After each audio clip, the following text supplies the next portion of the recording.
Kalau jamin kesehatan itu tidak ada sama sekali. Cuman kerja 7 hari mana cukup lah. Untuk makan, untuk keluarga di rumah. Soal jaminan kesehatan, jaminan asuransi, kan itu penting kan, yang harus diberikan oleh dilakukan oleh pemerintah.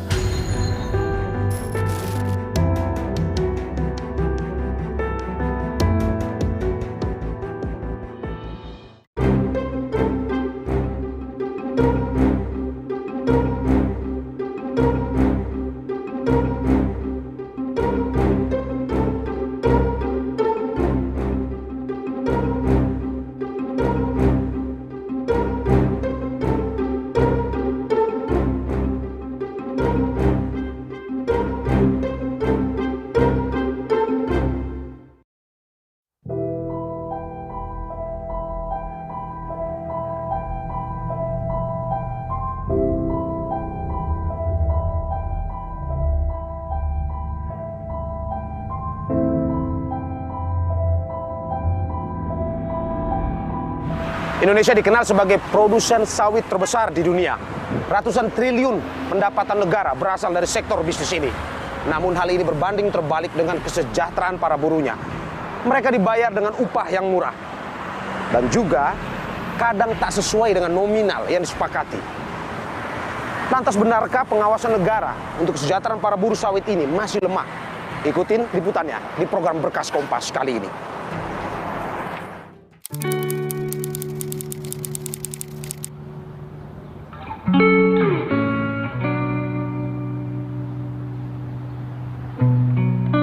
Kelapa sawit jadi komoditas perkebunan unggulan Indonesia. Dunia bahkan mengenal Indonesia sebagai penghasil sawit terbesar. Lahan kebun sawit membentang dengan titik konsentrasi produksi di Pulau Sumatera, Kalimantan, juga Papua. Gabungan Pengusaha Kelapa Sawit Indonesia mengklaim tahun 2022 sawit menyumbang nyaris 600 triliun rupiah ke kantong negara. Namun, di balik pesonanya sebagai penghasil devisa besar untuk negara, industri sawit menyimpan cerita kelam. Kisah tentang nasib baik pekerja yang terampas haknya karena ekspansi sawit. Tim Berkas Kompas mendatangi Kabupaten Sekadau di Kalimantan Barat. Kami memotret cerita lara dari sejumlah pekerja yang haknya terenggut paksa. Lahan mereka diambil dan dibuai janji palsu perusahaan sawit besar. Ini Salma. Tim Berkas Kompas menemui Salma di hunian sederhana miliknya di Desa Ba, Kecamatan Nangamahap, Kabupaten Sekadau. Salma sebelumnya adalah pemilik lahan. Berdua sang suami, ia mengelola lahan seluas 2,5 hektar untuk menyambung hidup. Cerita pilu bermula saat perusahaan sawit menggarap 1.361 hektar tanah warga di 3 desa untuk konsesi sawit, yakni Desa Ba, Desa Landau Kumpai, dan Desa Nanga Engkulun. Pihak perusahaan mengimingi 310 pemilik lahan bakal menyediakan lapangan pekerjaan bagi mereka yang memberikan lahan sebagai ganti rugi tebang tanam. Salma turut menyerahkan lahannya untuk perusahaan sawit. Mengharap sejahtera, ibu 4 anak ini gigit jari. Salma dan suaminya memang diberi pekerjaan, tapi cuma berjalan 6 bulan. Utang toko, tiap hari bayar. Utang sekitar sekilo lah, beras. Bayar aja ke pagi. Iya, Salma dan suami mesti berhutang. Sebab sebulan gaji mengelola pembibitan sawit hanya dibayar Rp800.000 saja. Saat suami perempuan 44 tahun ini sakit, perusahaan cuma tutup mata. Suami aku memang sakit-sakit, ada tanggung usaha 3 bulan lah, sampai meninggal. Tak punya biaya, dua anak Salma putus sekolah. Ia mesti putar otak agar dapurnya terus mengebul. Penghasilan ibu dari motong getah itu berapa, Bu?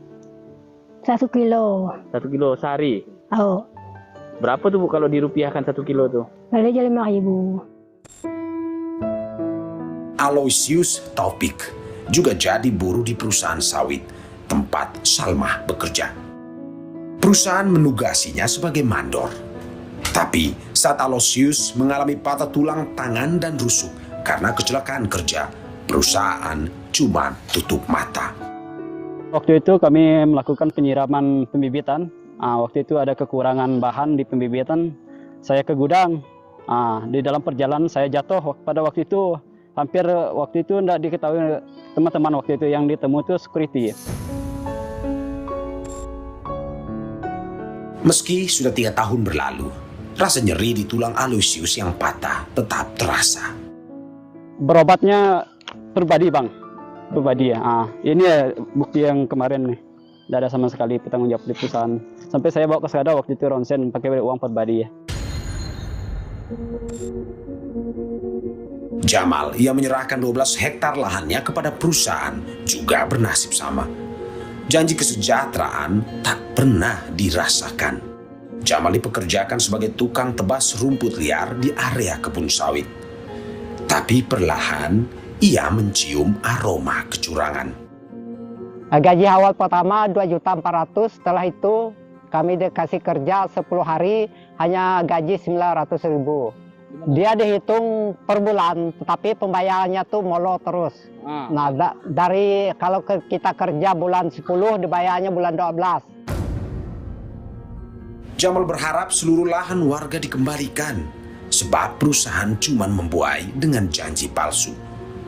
Kesejahteraan nihil, kebun sawit pun terbengkalai. Lahan yang sebanyak 1.300 lebih, itu cuma dirawat 300 lebih. Jadi 1.000 lebih sedikit itu tidak dirawat. Seperti contoh lahan saya sendiri yang 12 hektar itu memang dibayar tapi tidak dirawat. Kayunya udah pakai sinso semua menebang ya. Bukan hanya Salma, Aloysius dan Jamal yang tertipu tukar lahan dengan pekerjaan dengan iming-iming kesejahteraan. Jasmine Asnan mesti mengubur mimpi punya anak sarjana. Ia kini tak lagi memiliki lahan pun pekerjaan. Sejak 7 tahun lalu, Jasmine menyerahkan lahan sehektar miliknya. Ia dijanjikan bakal diberi pekerjaan sebagai penyiram bibit. Tetapi hingga kini tak pernah terrealisasi. Bahkan bibit sampai habis dijual pun tidak ada. Saya dipekerjakan situ. Betapa bejat dan pembohong. Sawahnya kini berganti jadi kebun sawit. Meski melawan korporasi besar, Asnan berniat mengambil lahannya kembali. Lahannya sudah ditanam mereka tapi tidak dirawat. Tapi sekarang saya ambil alih. Nah, walaupun perusahaan bilang mau ngambil, saya tidak mau. Saya tetap pagar nanti.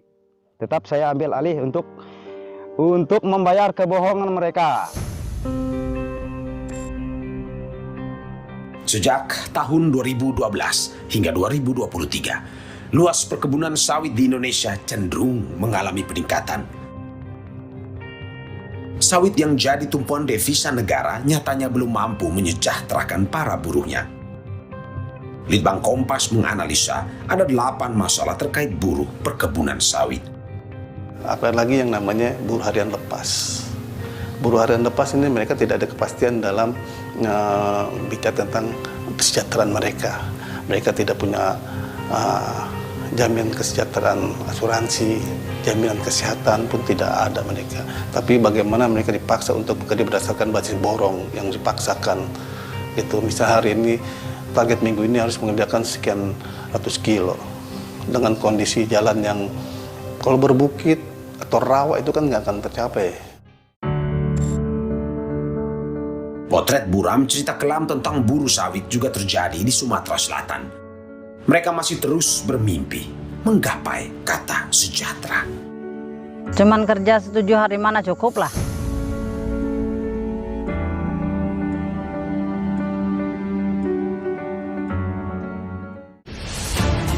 Saya, Budiman Tanurjo, menyambut Anda dalam sebuah forum berkualitas, mencermati Indonesia dengan bijak dari kacamata kebangsaan. Kita dapat menemukan banyak pemikiran konstruktif, kritis, dan taktis yang mampu menyelesaikan problem negeri ini. Satu meja The Forum live di Kompas TV.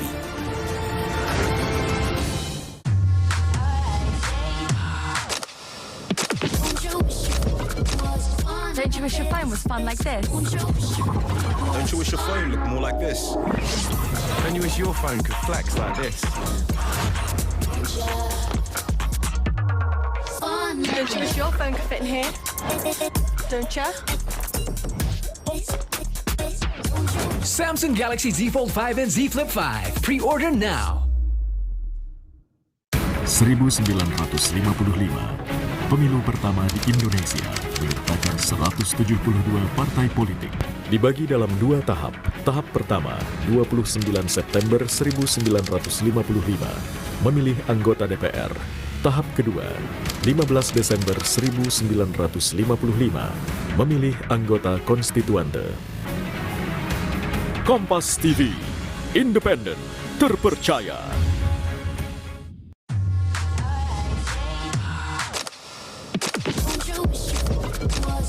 Don't you wish your phone was fun like this? Don't you wish your phone looked more like this?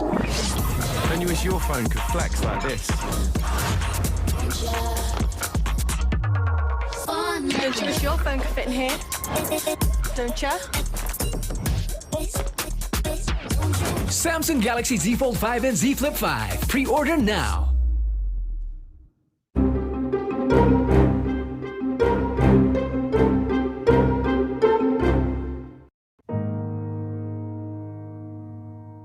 Nasib buruh sawit begitu memprihatinkan. Berdasar riset Litbang Kompas, tenaga kerja di perkebunan sawit didominasi oleh BHL, Buruh Harian Lepas. Koalisi Buruh Sawit mencatat total ada 18 juta buruh perkebunan sawit. Lebih dari setengahnya adalah buruh harian lepas dan sebagian besar adalah perempuan. Pagi-pagi, usai merampungkan urusan dapur, Asana mengurusi suaminya, Sumarlan, yang terkulai lemas. Sudah sejak tahun 2017, kaki Sumarlan yang sakit tak lagi bisa menopang tubuhnya. Tidak, dia tuh dulu bisa kerja. Apa sekarang nih tidak bisa lagi kaki dia tuh. Jalan naik tangga habis susah dia tuh. Sakit.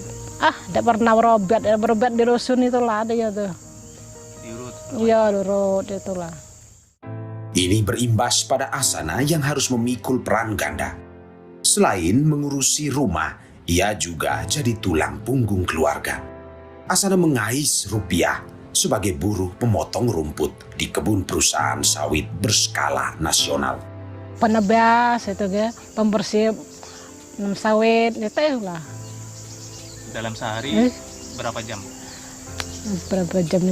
Jam 8 mulai sampai jam 3. Sampai jam 3 sore pulang.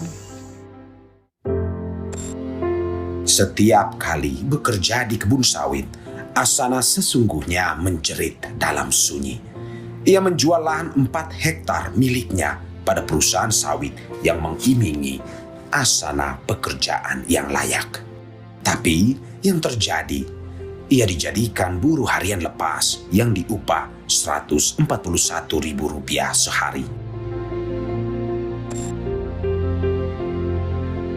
Perusahaan tempat Asana bekerja bakal memberi slip gaji jika para buruh bekerja minimal 10 hari dalam sebulan. Segini nominal yang diterimanya. Tapi sejak Februari lalu, perusahaan mengakali sejumlah hari kerja para buruh. Maksimal itulah 7 hari, paling banyak, tidak nyampe 10 hari. Mulai bulan 1 nyampe sini. Sebelumnya berapa hari? Sebelumnya itulah 5 hari, 6 hari itulah. Maksimal itulah 700, lebih dikit itulah. Mana cukup kita satu bulan tuh. Minimal paling rendah berapa? Paling rendah lah 500. Meski menderita, ia bertahan jadi buruh harian lepas. Ia menagih janji perusahaan yang mengimingi kehidupan layak. Aku pengennya hakanya banyak, 20 hari lah jadilah. Cukup. Kalau 7 hari ini cuma kita makan, tidak bisa lah. 1 bulan 7 hari, 8 hari saya itu. Hayani senasib dengan Asana. Usai menjual sehektar lahan, Hayani berangan-angan bisa hidup sejahtera. Tetapi nyatanya tidak. Sudah 4 tahun Hayani bertugas menyemprot pestisida. Ia bekerja dengan peralatan seadanya tanpa alat pelindung yang memadai. Sehari ia bertanggung jawab menyemprot area seluas 2 hektar seorang diri. Tapi perusahaan membatasi jumlah hari kerja. Jelas berdampak pada pemasukannya yang cuma Rp950.000 sebulan. Nggak cukup lah kebutuhan sehari-hari. Kenapa, Bu? Cuman kerja 7 hari mana cukup lah untuk makan, untuk keluarga di rumah. Pernah kita berhutang sama tetangga karena nggak cukup kerjanya 7 hari sebulan itu. Nasib Hayani lebih baik ketimbang Asana, sebab suaminya juga kerja sebagai buruh harian lepas. Suami saya kerja di PT juga, kalau divisi 2, kalau divisi 4 nyampai, dulu pernah dapat 20 hari dapat. Kalau digabung cukup lah, untuk anak, untuk cucung, untuk sehari makan-makan di rumah, bayar listrik, bayar air, untuk bensin. Untuk menambah pemasukan, Hayani bekerja serabutan di kebun milik warga. Ia memotong rumput berupah 60.000 sehari. Ia berharap perusahaan mau menambah hari kerjanya agar upahnya sebulan bisa lebih besar dari yang ia terima sekarang. Kalau bisa mau ditambah lah, Pak. Berapa banyak? Kalau nggak dapat pegawai T, mendingan 20 hari. Ketua Serikat Buruh Sawit Sejahtera, Robiansi, tak menampik banyak kecurangan yang dilakukan oleh perusahaan sawit. Mulai dari buruh yang cuma dipekerjakan 3-7 hari sebulan, perusahaan yang tak memperhatikan keselamatan kerja, hingga intimidasi putus kontrak kerja oleh perusahaan. Kalau kita lihat di lapangan itu sangat rentan sekali tentang kecelakaan kerja gitu kan. Apalagi pekerja di perusahaan kebun sawit kita ini tidak pakai helm gitu kan, tidak pakai kacamata. Yang terjadi di tempat kita ini ada yang buta, itu kan, ada yang ketimpa dodos, ada yang ketimpa pelepah kepala mereka itu. Dalam beberapa tahun terakhir ini kerap sekali mendapat ancaman dari perusahaan agar bisa keluar dari Serikat Buruh Sawit Sejahtera gitu. Jika mereka tidak mengundurkan diri, alasan perusahaan itu tidak akan diangkat ke kontrak atau ke SKU gitu. Robiansi mengaku sudah mendatangi sejumlah pemangku kepentingan dan memperjuangkan nasib buruh. Tapi ia tak digubris. Itulah mengapa sawit mampu membuat perusahaan kaya, tapi nasib buruhnya nelangsa, hidup dalam kemiskinan. Ya, kalau melihat gaji mereka 141 per hari itu, dikali 7 hari mereka bekerja dalam per bulan, itu sangat minim sekali untuk mereka menunjangkan hidup keluarga mereka di rumah gitu. Soalnya dibebankan biaya mereka itu minyak bensin aja 2 liter satu hari. Pendapatan perusahaan dari sawit bisa mencapai triliunan rupiah dalam setahun. Data dari The Science Agriculture memaparkan tahun 2020, 10 perusahaan terbesar meraup total pendapatan hingga 96 triliun rupiah. Tak hanya memasok kebutuhan dalam negeri, perusahaan ini juga melakukan ekspor ke Eropa, Timur Tengah, Amerika Serikat, hingga Afrika. Pada tahun 2021, Badan Pusat Statistik mendata jumlah perusahaan sawit di Indonesia sedikit lagi menembus angka 3.000. Tetapi meski perusahaan menjamur, tak lantas membuat buruh sawit sejahtera. GAPKI, Gabungan Pengusaha Kelapa Sawit Indonesia, membantah soal nasib buruh yang belum sejahtera. sebab pembayaran upah sudah sesuai aturan. Sebagai perusahaan, kita tunduk dengan upah minimum provinsi. Dalam banyak praktek baik, kita sebenarnya sudah melampaui upah minimum itu karena ada banyak benefit fasilitas yang diberikan oleh perusahaan. Selain perumahan, fasilitas kesehatan, bantuan transportasi, juga ada manfaat lain seperti bonus, insentif gitu ya. Itu hal yang umum di industri kelapa sawit. Jadi upah murah itu otomatis terbantahkan. Gapki juga menyangga ada perusahaan yang mengakali pembagian jatah hari kerja para buruh. Ada realita bahwa masyarakat itu sendiri, pekerja yang dari seputar perkebunan tidak bersedia bekerja selama full sebulan dengan berbagai alasan. Salah satunya mereka punya ladang, punya kegiatan pertanian lain, punya aktivitas masyarakat sosial gitu ya. Sehingga tidak dijadikan sebagai alat menuduh bahwa sawit ini mengakalilah atau tidak menerima karyawan secara baik. Ya, kondisi seperti itu sangat jamak kita temukan di lapangan gitu. Mereka justru tidak bersedia karena begitu menjadi karyawan tetap berarti ada aturan yang harus dipenuhi kan, disiplinnya, cara kerjanya dan seterusnya. Undang-undang menegaskan perusahaan dilarang membayar upah lebih rendah dari upah minimum. Tapi dari fakta yang kami temui di lapangan, sejumlah perusahaan sawit masih melakukan praktik kecurangan pada buruh sawit. Lantas, di mana negara?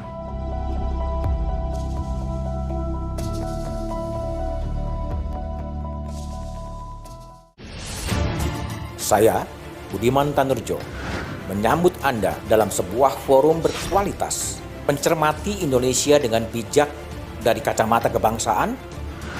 Kita dapat menemukan banyak pemikiran konstruktif, kritis, dan taktis yang mampu menyelesaikan problem negeri ini. Satu meja The Forum live di Kompas TV.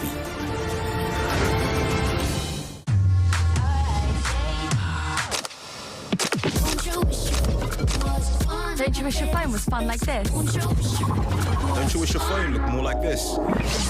Don't you wish your phone could flex like this? Don't you wish your phone could fit in here? Don't you? Samsung Galaxy Z Fold 5 and Z Flip 5. Pre-order now. Menyapa seluruh Indonesia dengan berita dan informasi terkini. WHO resmi mencabut darurat kesehatan global COVID-19. Harga cabai rawit ini meroket tajam. Dari seluruh penjuru tanah air menjadi referensi. Capres-capres yang muncul di top 3 itu tidak ada yang dominan. Sapa Indonesia. Ikuti pada jam-jam berikut. Live di Kompas TV.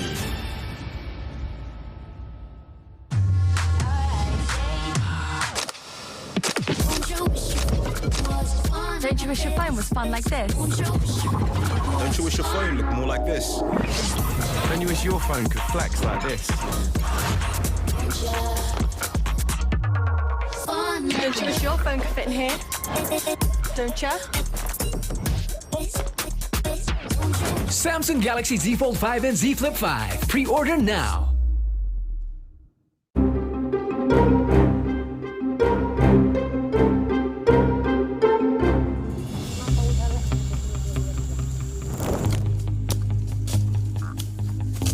Buruh harian lepas yang tak terdata sistem perusahaan, acap disebut pekerja siluman. Ini membuka kemungkinan perusahaan sawit yang tak bertanggung jawab mempermainkan hak buruh. Mereka ini yang paling menderita. Koalisi Buruh Sawit meriset hingga kini praktik upah murah di sejumlah lokasi masih terjadi. Selain praktik upah murah, pemerasan para buruh sawit terjadi dalam berbagai bentuk. Nasib mereka perlu disuarakan. Sebab pengawasan dan penegakan hukum lemah dan tak berpihak pada buruh. Perlindungan bagi buruh sawit dari sisi regulasi mendesak segera direalisasikan. Regulasi yang berpihak pada hak-hak buruh menjadi inti untuk mengurai benang kusut persoalan yang selama ini membelenggu kondisi buruh sawit. Hasil jajak pendapat Litbang Kompas, negara belum optimal memperhatikan nasib dan melindungi buruh sawit. Dibuat perda atau kebijakan yang memang berpihak kepada buruh sawit itu loh. Asal di dalam perda, peraturan khusus. Spesifiknya perdanya, khusus, bukan perda, Pak. peraturan khusus terkait terhadap buruh di kebun sawit gitu loh. Ya. Soal jaminan kesehatan, jaminan asuransi, kan itu penting kan. Ini yang harus diberikan oleh dilakukan oleh pemerintah. Ya. So adanya proses pengawasan dan monitoring monitoring dan evaluasi yang dilakukan pemerintah terhadap kinerja kerja perusahaan sawit di Indonesia. Baru sekitar 700 perusahaan sawit yang memiliki sertifikasi ISPO, Indonesia Sustainable Palm Oil, yang salah satu prinsipnya ialah tanggung jawab perusahaan kepada tenaga kerja. Paling tidak itu mengurangi potensi yang merugikan sawit dari aspek ketenagakerjaan, sehingga sawit Indonesia khususnya perusahaan semuanya sudah bersertifikat, melakukan praktek ketenagakerjaan yang bertanggung jawab, sehingga wajah sawit kita itu benar-benar berkelanjutan dan dibanggakan para buruhnya begitu.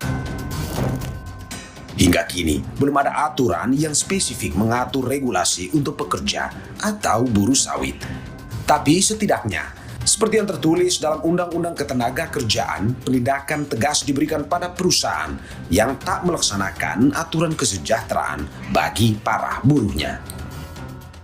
Dan ini tentunya menjadi PR besar kita.